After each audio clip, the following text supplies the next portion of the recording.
Hi friends, అందరూ ఎలా ఉన్నారు? Welcome to Radha's Ravi channel. ఈరోజు ఏంటండి, సండే మేము చికెన్ కర్రీ చేసుకోవడం జరిగింది. అదేంటంటే నాటుకోడి కర్రీ చేసుకున్నామండి. ఓన్లీ మాంసం కోసం మా ఇంట్లో ఒక కోడిని పెంచుకున్నాము. మ్యాక్స్ అండ్ మేము నాటుకోడి లేదా ఫారం కోడి తినడం జరుగుతుంది. బాయిలర్ అంత మంచిది కాదు కాబట్టి మ్యాక్సిమం తినమండి. ముందుగా కట్ చేసుకునే విధానం, కోడిని చనిపోయిన తర్వాత దాని మీద ఉన్న ఈకలు మొత్తం క్లీన్ చేసుకోవాలండి. అది మొత్తం ఏం కనిపించకుండా ప్రతిదీ క్లీన్ చేసుకున్న తర్వాత మీరు కట్ల పొయ్యి ఉంటే ఓకే, లేదంటే కనుక వీడియోలో చూపిస్తున్నట్టు కొబ్బరాకులతో కానీ తాటాకులతో కానీ మీరు అట్లా మంట వేసుకోండి. అయితే కోడికి ఒక తాడుగట్టి కాల్చుకున్నా ఓకే, లేదు ఇట్లా మేము వీడియోలో చూపిస్తున్నట్టు కర్ర పెట్టైనా కాల్చుకోవచ్చు.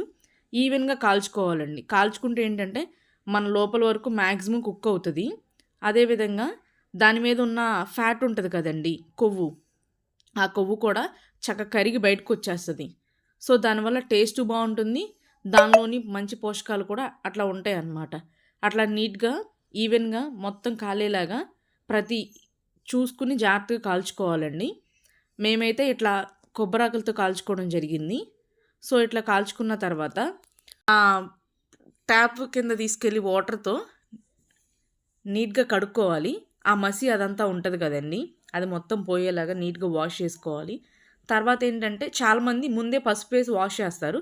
బట్ మేమేమంటే దాని మీద కొంచెం మసి అట్లా దుమ్ము అట్లా అనిపించింది. సో అందుకే ముందు వాష్ చేసుకున్న తర్వాత పసుపు మొత్తం దానికి ఈవెన్గా స్ప్రెడ్ అయ్యేలాగా చేత్తో అలా మొత్తం వీడియోలో చూపిస్తున్న విధంగా రాసుకుని మళ్ళీ నీట్గా వాష్ చేసుకోవాలి. తర్వాత ఏంటంటే మనకు కావాల్సిన సైజులో ఈవెన్గా కట్ చేసుకోవాలి ముక్కల్ని. దానిలో వేస్ట్ అంతా, చేదు అనేది ఒక పదార్థం ఉంటుందండి, అది చితికిపోకుండా బాగా తెలిసిన వాళ్ళు అయితే ఈజీగా కట్ చేసేస్తారు. తెలియని వాళ్ళు ఏంటంటే చేదు చితికిపోతుంది.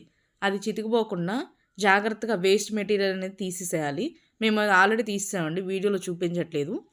తర్వాత ఒక్కొక్కటిగా ఒక్కొక్క పదార్థాన్ని ఒక్కొక్క ముక్కని చిన్న చిన్న ముక్కలుగా కట్ చేసుకున్నాము. సో ప్రాసెస్ అంతా ఇదండి. ఈ వీడియో కనుక మీకు నచ్చినట్లయితే like, share, subscribe. Thanks for watching.